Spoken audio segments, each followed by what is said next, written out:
Hey guys, so today we're gonna make spaghetti squash salad. All right, so what we have here is a spaghetti squash.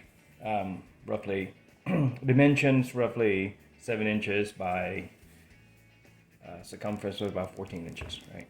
So most people that you see out there will split this acorn squash the long way, but the spaghetti in this thing grows in a circumference of this squash. So it's best to cut it like this, right? So quickly, I'm just gonna split it in half, put a little water in a microwave safe container, and pop it in there on high for about 5 minutes, and then I'll let it cool off and then flake off the strand of spaghetti-like squash material. Most people do, some people, I would say, not most, but some people split it in half and bake it in the oven at 350, 375 for 30 or 40 minutes.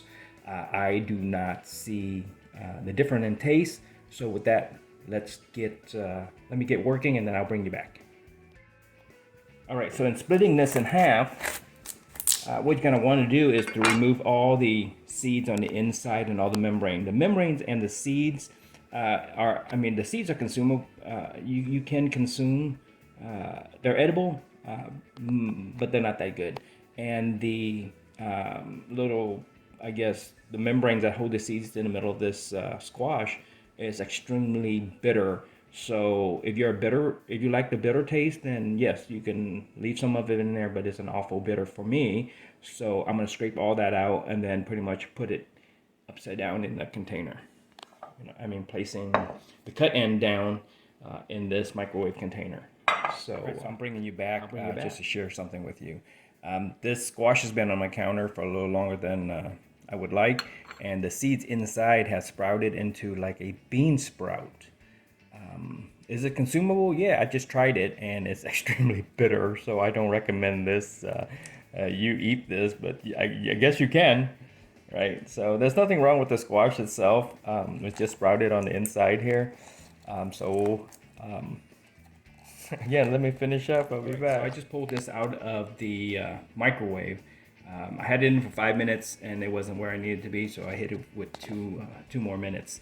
I guess what I'm saying is it all depends on your microwave. My microwave's a small microwave that doesn't even have a digital face on it. It's an old, kind of like an analog where it dings when it's finished, and I love that microwave, and it's really hard to find now, but I was able to find one. So anyway, so this is what I did already with it. I'm going to demonstrate what I do with it. It's still a little warm. You might want to wait for it to cool down a little bit, and it's really easy. All you do is take your fork into the spaghetti squash here and just pull it out in strand.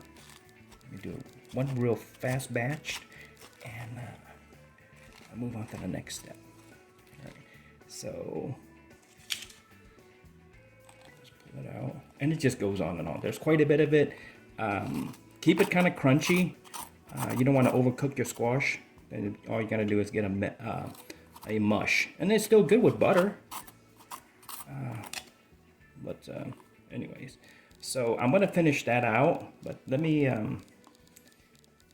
post a photo when I'm finished. And as you can see, the first one that I did, there's still a little bit more here.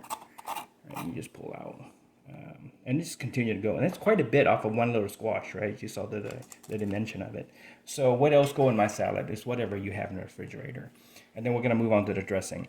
I don't want to cut this basil up. I pulled this out of my planter garden. So I don't want to cut this up because it'll turn black.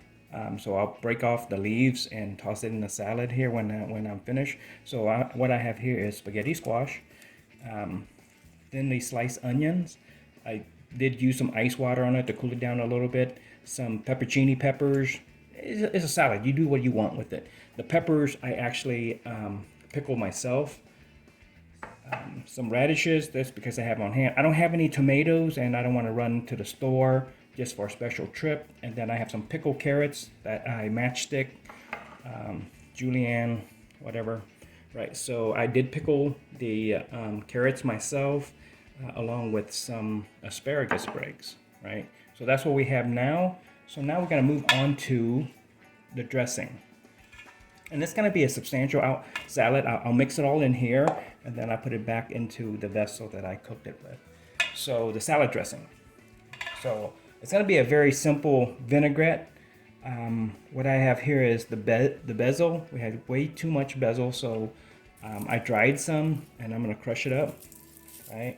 And some thyme sprig. I'll pull that off of the stem, and then some oregano. Actually, with the oregano, you know, I have a big massive bag of it. Same with the thyme, and you can actually just grab a hold of it, and you know, just squeeze it out, and it'll fall out. What you need. You don't need a lot of it, because, like, you know, as you can see, there's other flavor in this salad, so you don't really want to drown it out with the herb here. And once I crush everything, I'm just gonna pour it into my dressing. So what's in a dressing, right? So in here I have 1/3 of vinegar, just regular distilled vinegar, and then 2/3 of it is regular corn oil. Not corn oil. Yeah, I think this is vegetable oil or corn oil. I don't remember what I put in here because I have a slew of oil. You don't necessarily need the olive oil. You know, you want to taste the squash and the other vegetable that you put in there, right? So I just use an oil that doesn't have a strong flavor to it. And then in here, you really don't need fresh garlic because you have onions in here already. So I have a bit of onions and dehydrated onions, dehydrated onions and dehydrated garlic, and I'm going to reconstitute it in this solution. I'll put it in, and then we'll shake it. And to emulsify it, so I'm going to use a little bit of grain mustard, brown mustard, whatever you want to call it, right? I'll shake it up, put a little bit of mustard in here, and that's going to be my emulsifier. That will keep the vinegar and the oil together, right? So I think that's pretty much it. I'm put all this together, and then I'm put the dry herb into the liquid here, and let it reconstitute, like I said. And that's pretty much it. Inside here, there's also sugar and salt. You season to your taste. All right, so I'm gonna put this all together, and I'm gonna post a photo. This is gonna accompany today lunch. Is gonna be some leftover lamb roast that I made yesterday, maybe in a sandwich with some barbecue sauce on it, and this salad for lunch. So, hey, thanks for coming in.